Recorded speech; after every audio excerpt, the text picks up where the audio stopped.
Hello, everyone. Today I am with Amber Auger. Amber Auger is awesome. She is an international speaker. She does a ton of things for the dental hygiene community. Of course, you know her from Ask Amber at Penwell, and she does a lot of different things as well. She has tons of experience. So today I invited her to talk to you about more interviews and temping, two very important topics that we all have to really master in order to be better at our job, right? So hello, Amber.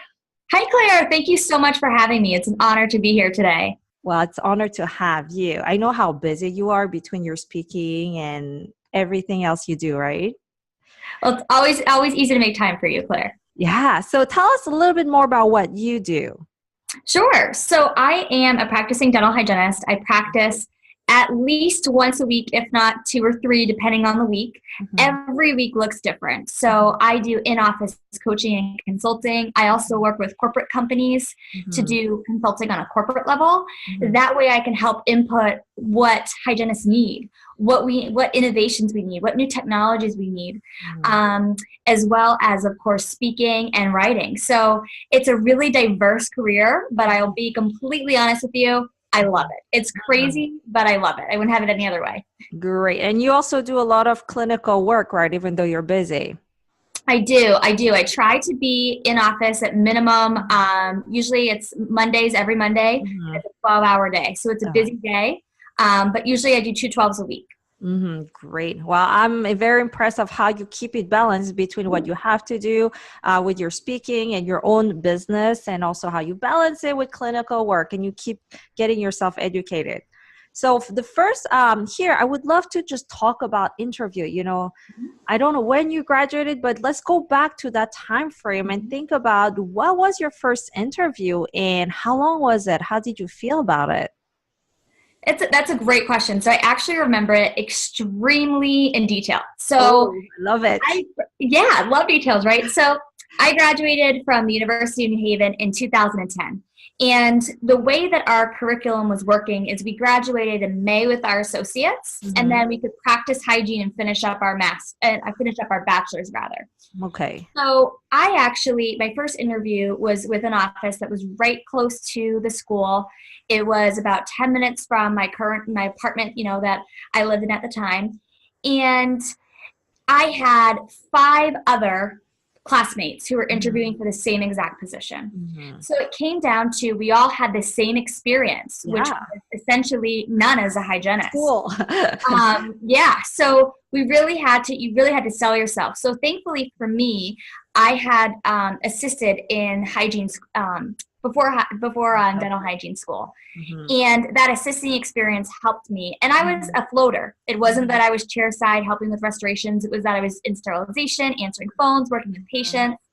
And I also really leveraged my skills as a waitress in that interview. So the first interview was with 5 different associates in the practice.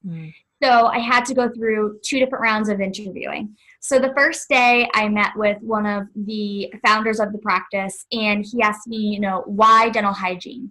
His biggest thing was he wanted to be able to have a team member who was coachable, who wanted to learn, but also wanted to work hard and could work well with others. And I found that each doctor had different priorities.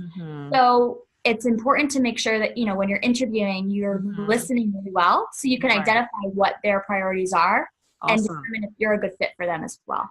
Yes. Can I ask one question about that? So 5 different people, that's a lot, right? Usually, office, they interview with 1 or 2 people, but 5 was a lot to begin with, right? As a new grad. And then you said each and every one of them had a different idea of who they wanted to hire. So how did you get to understand what they wanted? Great question. So how I understood what they wanted was asking more questions. Saying, what do you find valuable in your practice? So what's important when you go on interviews is to have, 3 to 5 questions that you're going to ask them. Because they want you to be able to talk about yourself. And we all can do that very easily. But when you can come up with really thought-provoking questions that attain their practice. So what I did is I researched each individual that I was going to be interviewing with. Okay. And then said, how was your experience, at UConn University? What is your leadership style here in the practice? So I was throwing the questions back on them because I also wanted to make sure that not only was I a good fit for them, but they were a good fit for me. Okay. So I am sorry, I'm not looking away. I'm just making notes on my phone right now as I'm talking to you, so we can put it back in writing for our users so they can understand better, the questions that they can ask. So what is your leadership style? I love it because it's like very rounded question. It's not offensive. It's just, they can tell them that they are more authoritative or whatever they are, right? And then the other question you said, what do you value? That's a great question, And then the other one you mentioned is that they ask you why dental hygiene, right? So you had an answer for that when you went there already? I did. Okay. I did. Now, for me, starting as a dental hygienist, I knew that I wanted to go in the dental field in the 6th grade. Okay. So it was something that was inside of me from the get-go.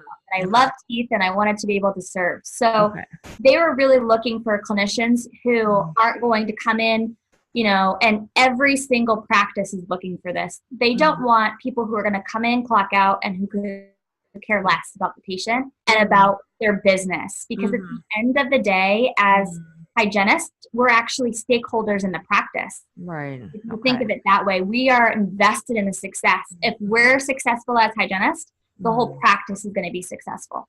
Great. Wow. Wow, that's really in-depth already, like as a first interview. That is awesome.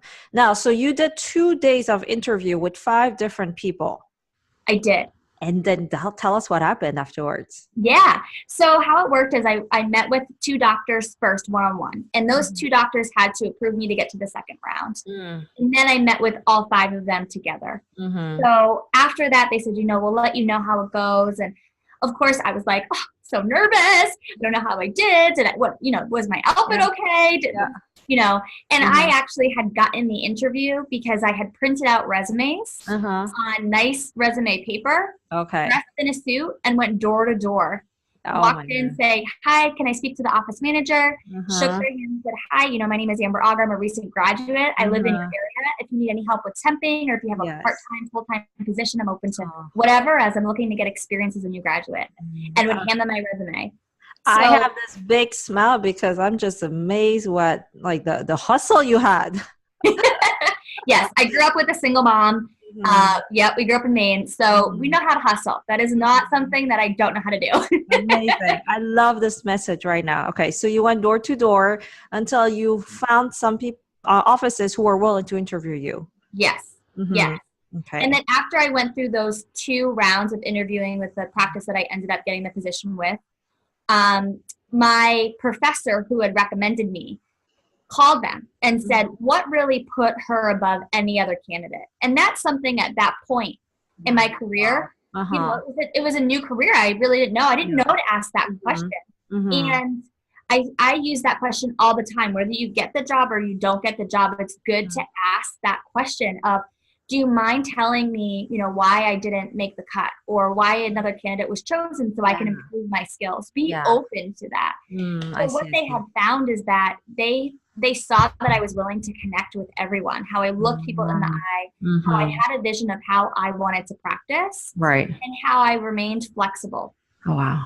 All right. It seems like I hear everything that I actually have in the course that's about the magic formula, which is, first of all, hustle, try to just really be proactive, look at them in the eyes, ask them question about what they want from you. So even you understand if it's a good fit for you too. Sometimes it's not a good fit when you feel like they're too authoritative and you don't really like that style or something, so you might just need to find another office, things like that.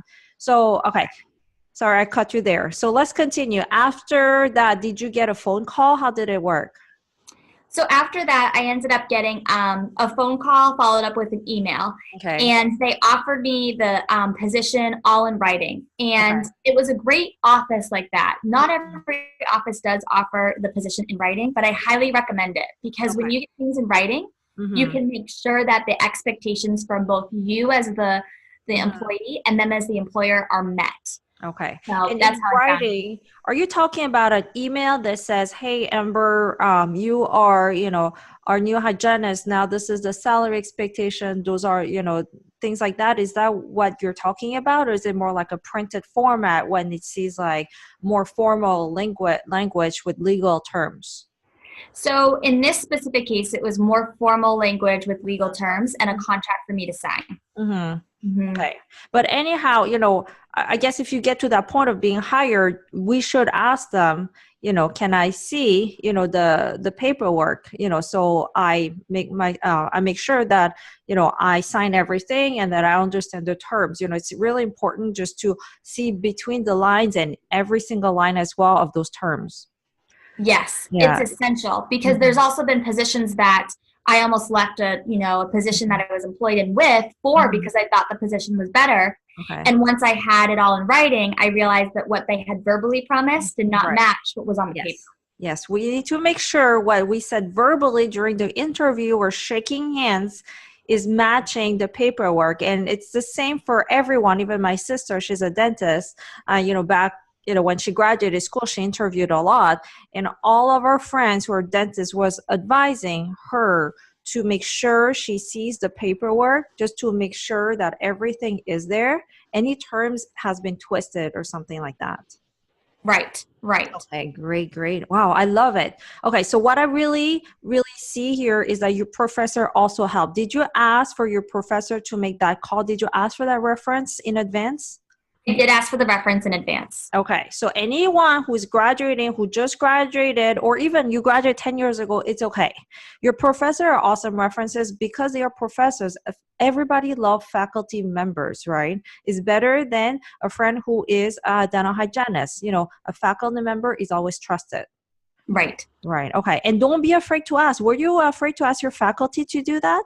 I wasn't. And I went right to a professor who is actually one Mm, of my hardest professors. And I said, mm, hey, you know how much sweat equity I've put into learning the curriculum. okay. Would you be willing to refer me? And I bet the professors are honored to like do that recommendation for you as well. They want their Yeah. students to be successful, their new grads, even though you've been out of school for 5 years or something like that.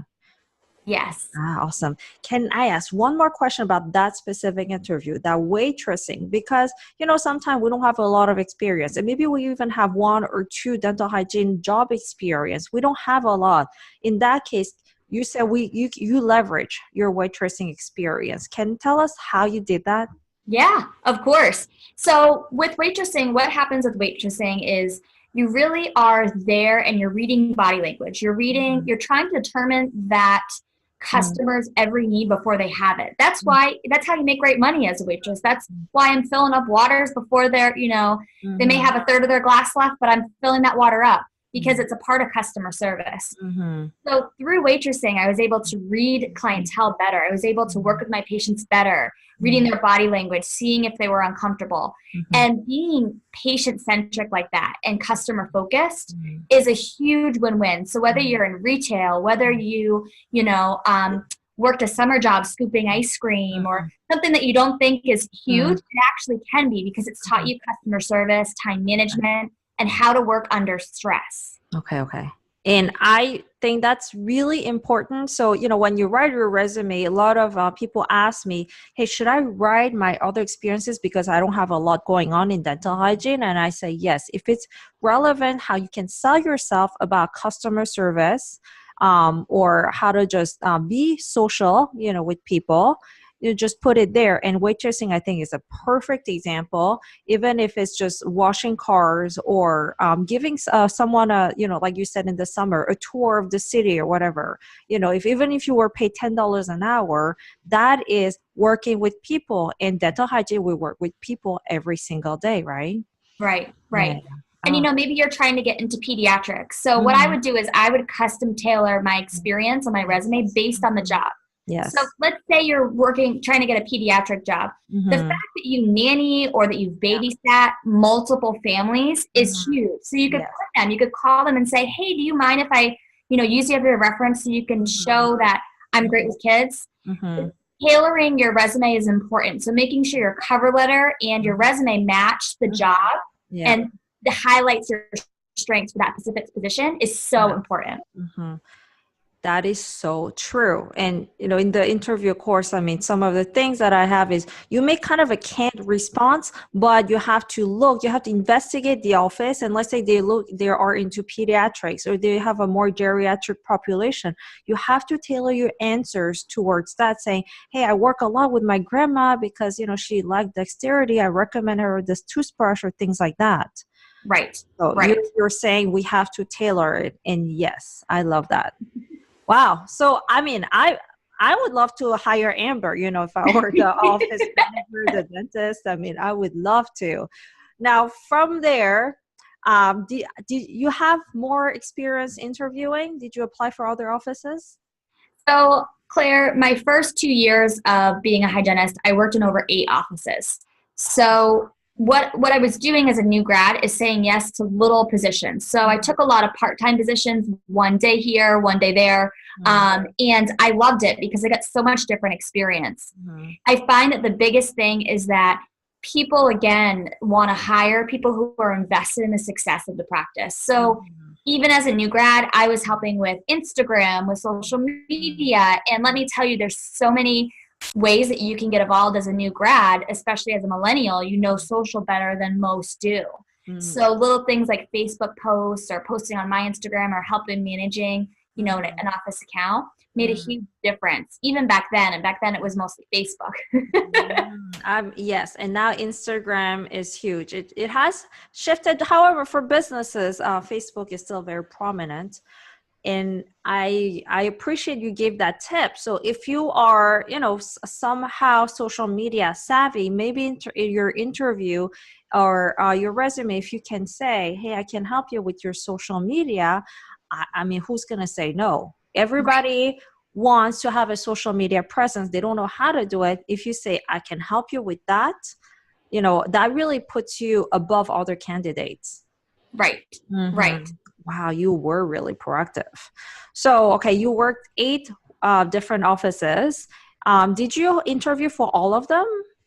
I interviewed for all of them, yes. So this was in the first 3 years. Mm-hmm. I worked in about 8 different practices. And how it worked is one of them, it was 3 total, really. And one of them had multiple locations. So one was, different locations. They'd send me to different spots. So it wasn't as chaotic as it sounds, thank goodness. But yeah, so I got experience in multi-specialty, perio, geriatrics, pediatrics. So it was awesome. And through doing that little hustle, I actually paid off my student loans in 2 years.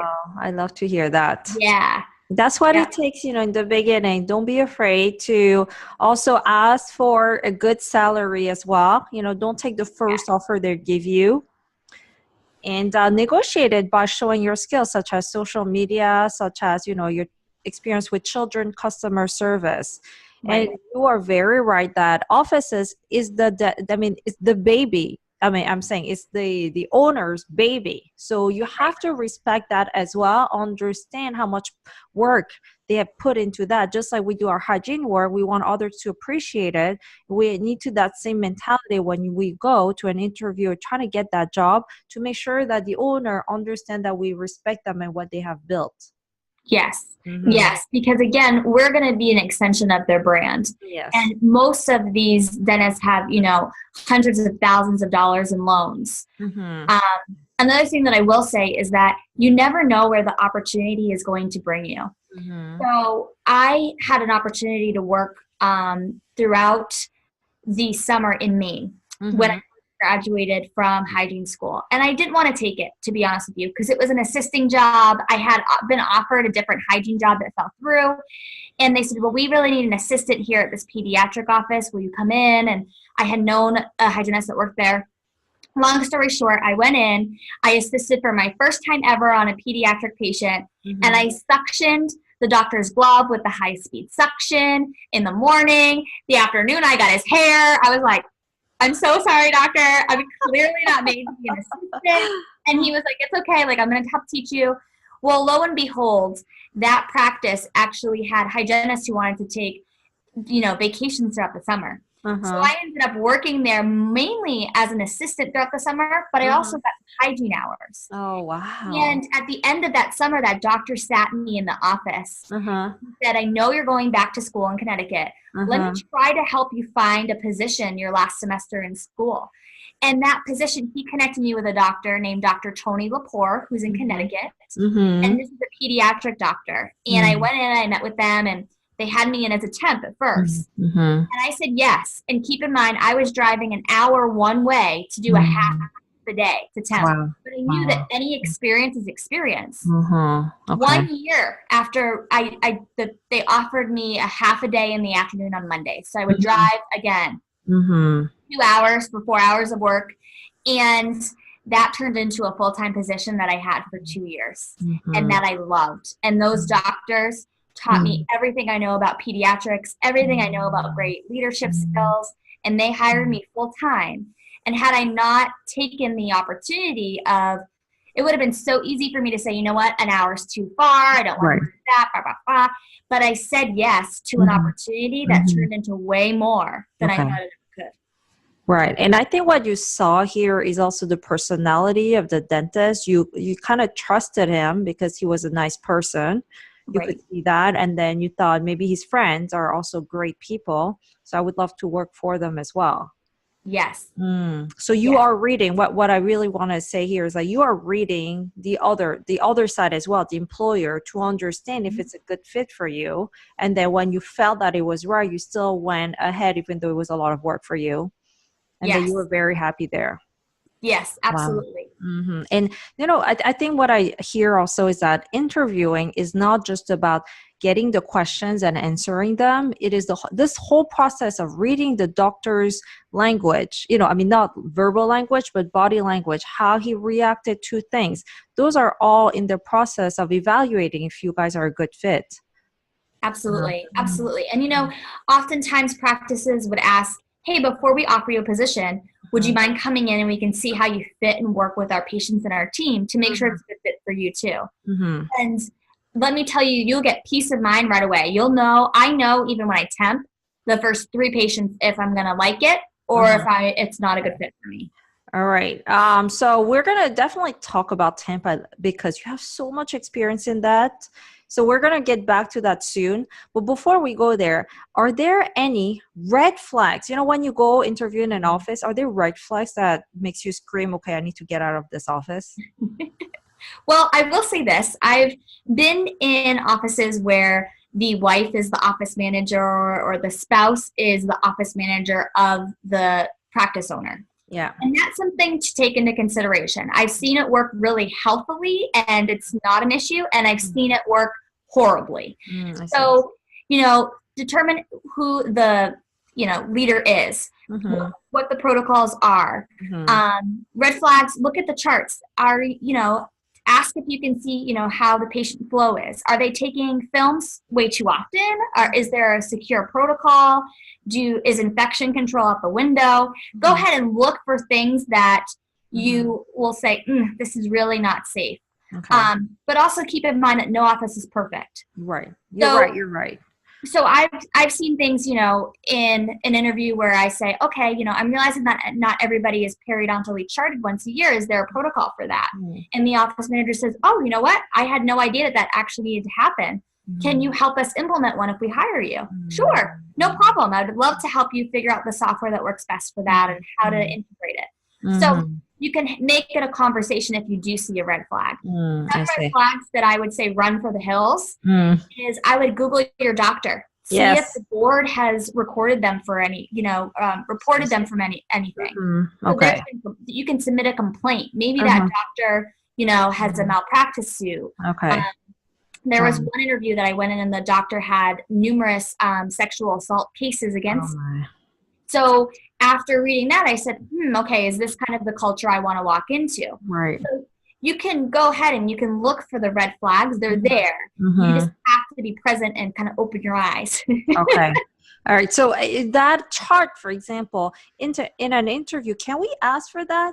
Saying, hey, I would love to see how you guys chart the patients. Yeah. Yeah.